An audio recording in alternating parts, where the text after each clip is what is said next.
एकनाथ शिंदे साहेब पासून जे सहकारी आणि 2017 पासून राजरंग ठाण्यामध्ये चालू झालेला आहे, त्याच्यामध्ये एव्हरी इयर आम्ही एक स्पेशल चाइल्ड साठी प्रोग्राम ठेवतो आहे।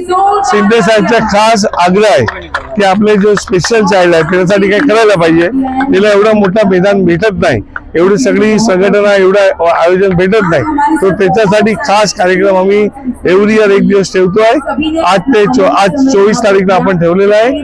सगळे 350 से 400 मुले 12 स्कूल से आलेले आहे, त्याला आम्ही नाश्ता देणार, आरामशीर त्याला ऑर्गनाइज केलेला आहे, त्याच्यासाठी सगळी सगवड आहे, तो त्याला आपण शुभेच्छा देतो आणि एव्हरी इयर असाच कार्यक्रम आम्ही चालू ठेवू।